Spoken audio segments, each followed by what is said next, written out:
Welcome back to Storytime with Sugar. Today we're reading Donald Duck and the One Bear. Donald Duck was taking something out of the oven when his three nephews walked into the kitchen. "Those pizzas sure look good," said Huey. "Two of them do anyway," added Dewey. "What's that other one?" asked Louie, wrinkling his nose. "That's my personal favorite," said Donald as he set the pizzas on the table. "Pineapple and sardines. And there's a pizza with pepperoni on it for Daisy and one with sausage for you boys." "Yummy," chorused the boys, reaching for their pizza. "Don't touch," scolded Donald. "Let me cut them. We'll go get Daisy first, and the pizzas will be just cool enough to eat when we get back." No sooner had they left than a shaggy brown bear came down the street. When he got to Donald's house, he stopped. He sniffed and sniffed. Something smelled good. The bear lumbered up the sidewalk to the kitchen window and looked in. When he saw the pizza sitting on the table, he gave a happy little growl and crawled right through the open window. The bear tried to pick up a piece of Daisy's pepperoni pizza, but it was too hot. He picked up a piece of the boys' sausage pizza and took a bite, but it was too cold. Then he tried Donald's pineapple and sardine pizza, and it was just right. He ate one piece after another until it was all gone. With his tummy full of pizza, the bear looked around for a place to rest. He wandered into the living room and sat down on the couch where Huey, Dewey, and Louie always watched TV. The couch was too soft. Then he tried the chair where Daisy sat when she came to visit. He didn't sit there very long. Daisy had left her knitting with the needles in it. At last, he sat down in Donald's favorite rocker. That was just right. He rocked and he rocked harder and he rocked harder still until crash! The chair suddenly tipped over backward and spilled the bear onto the floor. Grumbling to himself, the bear lumbered upstairs.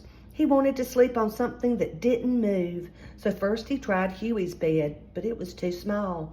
Then he tried stretching across from Louie's bed to Dewey's, but he sagged in the middle. Finally, he found Donald's bed, and that was just right. He snuggled down into the covers and fell fast asleep. When Donald, Daisy, and the boys came back, Donald proudly pointed to the pizzas, but Daisy could only cry.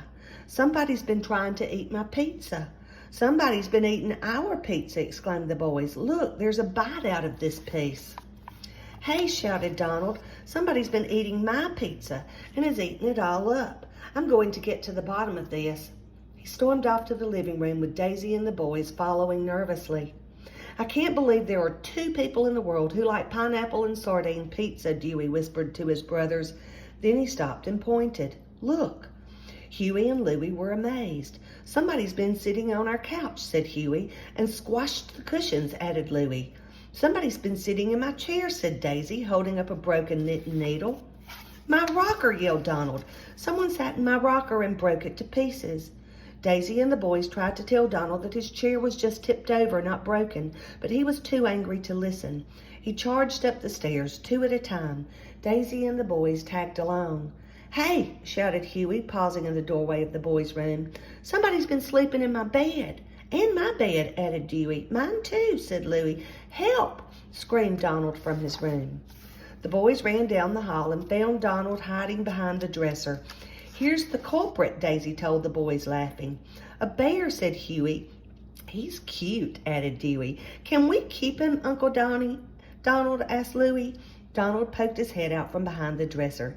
Seeing the boys and Daisy standing nearby and the bear still sleeping soundly, he tried to act brave. "Certainly not," he said.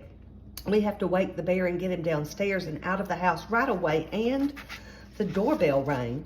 "I'll get it," Donald shouted, leaping out of the room. A worried-looking little man stood on the porch. "I'm sorry to bother you," he said, "but I don't know what's happened to my pizza." "We've been wondering that ourselves," Donald interrupted. "Mine got eaten all up and—" "No, no, no, no," the man said frantically. "Pizza is my pet bear. You see, I own Charlie's Pizza, and our slogan is, when you're as hungry as a bear, eat Charlie's Pizza. Get it?"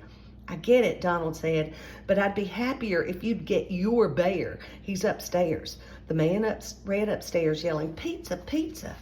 The bear woke up when he heard the man's voice and greeted him affectionately.